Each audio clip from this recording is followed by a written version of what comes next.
Hey everyone, and welcome back to my channel. If you are new here, hello, my name is Rachel. I go by Far Out No Doubt on YouTube, and this channel is all about my immigration journey to the United States. I'm currently a Canadian citizen. I was born in Canada. My husband is born as an American citizen in the United States. And I am currently going through the spousal visa CR1, IR1 visa process, and I document my journey, I give advice, and that kind of stuff. So today I wanted to give you all some advice and a huge advantage.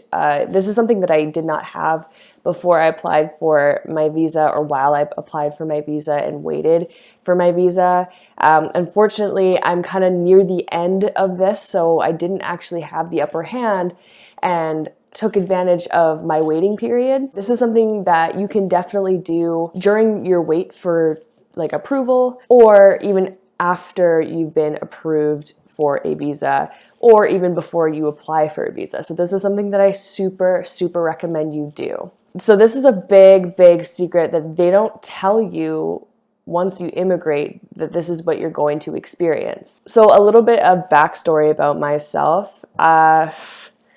When I was 19, back in 2016, I was attending my second year of college. I decided to move out of my dad's house, and I wanted to live on my own and learn how to live independently. And I took out a student loan, and because I was young and single and just having fun in college, I actually ended up spending all of that student loan within the first year. It was $15,000. A loan is a loan, and that is something that you must pay off, and it also accumulates interest after a certain period of time. And by the time I got married, I was very stressed out. My credit history and my credit score was pretty low. I was in over $20,000 of debt. I was worried that my bad credit history and that my credit score would affect my ability to immigrate, because maybe they'd view me as a public charge. Of course, more on this later, but that's not the case. So with all that stress, I actually worked very hard. I remained in Canada and worked very hard during this whole visa process to pay off over $20,000 of debt. I was successful in doing so by June of 2019, and my credit score went through the roof. It's right now sitting above 800. By September 2019, I already was saving up for a down payment on a house. So I worked very hard. I was successful in paying off my debt and raising my credit score, because I really wanted to make sure that I was eligible to buy property as soon as I walked into the United States as a legal permanent resident. When I found out that when you immigrate legally, when you cross the border as a legal permanent resident, in the United States, it doesn't transfer. It doesn't transfer anywhere. So your credit history in a specified country isn't borderless. There's definitely borders. It does not cross that border. So when I go into the United States as a legal permanent resident, I will have no credit history and no credit score, which means I won't be eligible to buy property, and I won't be eligible to even go and get a credit card. So as you can imagine, my heart just dropped. Things that I worked very hard for felt like they meant nothing. And I want to let you know that after hours and hours of research, I found some solutions.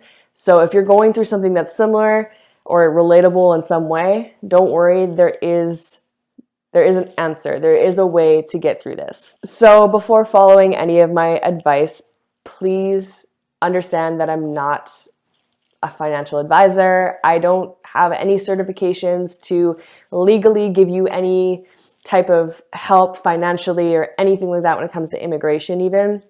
So keep this just in the back of your mind as this is just educational purposes only. This is just what I found online, something that has helped a lot of people and is going to help me hopefully in the future, which I will make an update video on.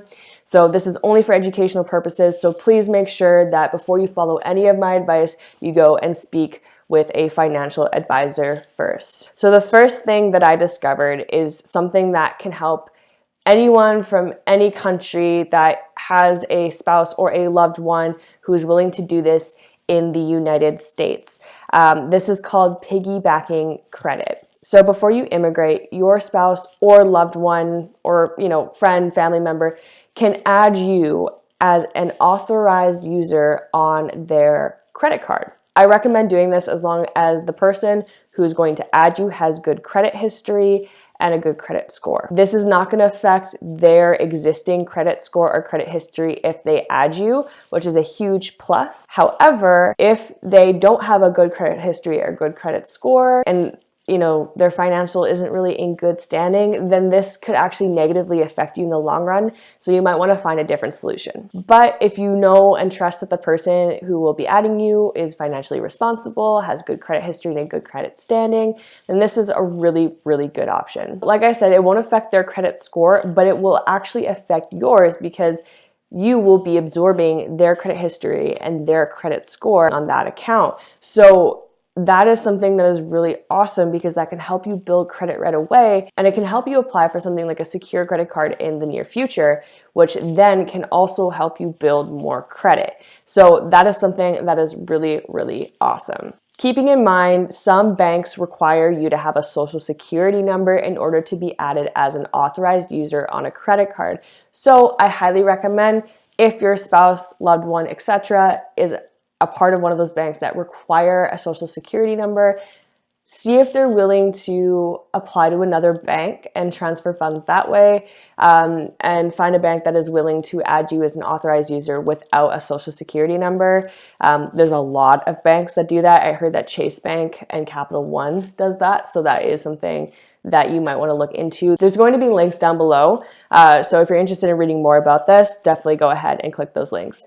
It's kind of too late for you and you've already realized that you don't have credit history and you've already immigrated to the United States. Hope is not lost. You can still be added as a joint owner or authorized user on your spouse's, loved one, etc.'s credit card. Now, you can't be added as a joint owner if you don't have a social security number. So if you have a social security number, get added as a joint owner. The only difference between joint ownership and authorized user is that joint ownership, you are now liable to pay off those fees. So if you want to pay off the balance on the credit card with your spouse and be responsible just like your spouse, then I would recommend doing joint ownership. Now, if you don't know if you can afford to pay off the balance or there's something that's holding you back, then just stay as an authorized user. There's not going to be a huge difference when it comes to your credit score. Again, there's more links and references down below if you want to read up more about it. Once you get added as a joint owner or authorized user, make sure to keep your credit in good standing and don't overspend on the credit card. Make sure that your credit card's utilization is around 30% or less, okay? Don't try to go above that, and make sure that you make no late payments and that you pay off the balance in full, preferably every single bank statement billing period. Within a few months, by being an authorized user, you should have a pretty high credit rating and credit history. So you should be able to apply for something like a secure credit card, like I said, and that is something that will help you in the end get a better credit score and credit history as long as you are responsible with your money, you keep your credit card utilization below 30%, and you're paying off your debt every single month. I recommend doing this as soon as possible. Okay, so authorized user, you can do that even before you apply to become an immigrant. You can do that while you're waiting for your approval for your visa. You can do it after you arrive. I highly recommend it just because it will help you so much in the long run and you don't have to struggle with the constant denials of having no credit history and having to start all the way from the bottom and get yourself all the way back up. So the second thing that I recommend is American Express. Now, I was kind of iffy when I first heard about this, but after researching, it seems pretty legitimate, which is something that I never thought would be real, but I'm very happy that I came across this. So this one only applies to people who live in Canada, India, United Kingdom, Mexico, or Australia. So unfortunately, if you don't live in those countries, it won't apply to you, but they are looking forward to adding more countries in the near future. So definitely stay updated with American Express. And if this video is a little bit older, maybe check it out now. They might have added your country on this list. So if you live in either Canada, India, Mexico, United Kingdom, or Australia, you're eligible for something called the Global Transfer Program. Now keep in mind, you need to have a credit card with American Express in your country of origin. So when I say that, I mean the country that you're immigrating from to immigrate to the United States. So say you're living in India right now, you need to have a credit card with American Express while living in India for at least 3 months in order to use the Global Transfer Program. Now say you're immigrating next week. You can still apply for a credit card in India through American Express and hold it for at least 3 months, even if you're living in the United States, and then you can apply for the Global Transfer Program. You just need to have that credit card for at least 3 months. I also recommend that you have good to excellent credit history before applying to American Express for this option, just because this is what's really going to help you in the long run, is having a good standing credit history. So what is the Global Transfer Program? Well, American Express has partnered with Nova Credit and they utilize something called the Credit Passport. Now what this does is they utilize your credit history from your original country of residence to qualify you for a US-based credit card. So this is excellent because this means that you can qualify for a credit card based off of your original country's credit history, where you have plenty of credit history. If you have good to excellent credit history and credit scores, that means that they will qualify you based off of that, which is awesome. That usually means that you can either get a high credit card limit, which can help boost your credit score. And this is really, really good to use because that will help build your credit very, very quickly. Keeping in mind, when we keep our credit utilization below 30%, that really helps boost our credit score. Please keep in mind, while your international credit history will not transfer to the US, this will help you get approved for a credit card that is generally looked at as a responsible credit card and can actually help boost your credit score pretty quickly.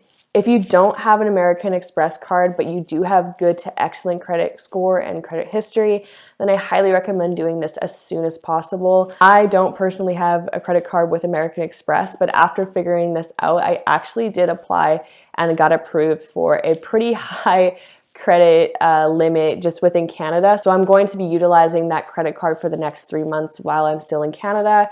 And then once I transfer over to the United States as a legal permanent resident, I'm going to utilize their Global Transfer Program in order to help my credit. Now, I will give you guys an update video on this. I also wanted to mention that I'm also not affiliated or associated or sponsored by American Express in any way. This is something I genuinely think will help a lot of people, especially from obviously Canada, India, Mexico, United Kingdom, or Australia. This is probably one of the easiest ways to build up your credit score and credit history within the United States.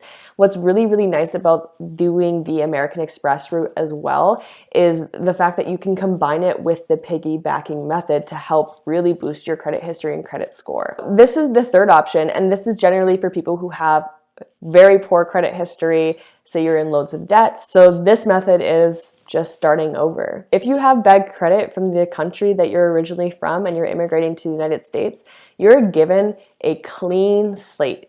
You don't need to worry about maybe the debt that you left back home. Yes, do pay that off, don't get me wrong, but in the eyes of the United States, that doesn't really exist. So since your credit score doesn't follow you, you can start acting responsibly, you can start, saving up money, getting a good stable job and income. You can apply for a secured credit card. Applying for a secured credit card can vary between $50 to $500, and it is something that I highly recommend. In order to build up my credit score in Canada, that is what I did. I used a secured credit card, and I started that when I was 18. My credit limit went up $6,500 within a year. So I highly recommend doing that as soon as you possibly can. Keep your utilization, again, below 30%. So only use it for things like gas, maybe some groceries. Within 6 months, you should be able to request a credit limit and or apply for an unsecured credit card, which can also help boost your credit score. I also use Credit Karma to check my current credit score. So if you're not 100% sure, you want to find a free and secure way to check your credit score, the link will be in the description for Credit Karma. So link will be down in the description. Again, I'm not associated with Credit Karma at all. I will also put some other links pertaining to American Express and their global transfer program if you're interested down below. All right, guys, thank you so much for watching. If you are here till the end, thank you. I wanted to give you an update. I don't have an update. I'm still waiting for my interview. I am hopeful. Although I doubt that it's going to happen, one can always hope that I will receive it within the next few weeks.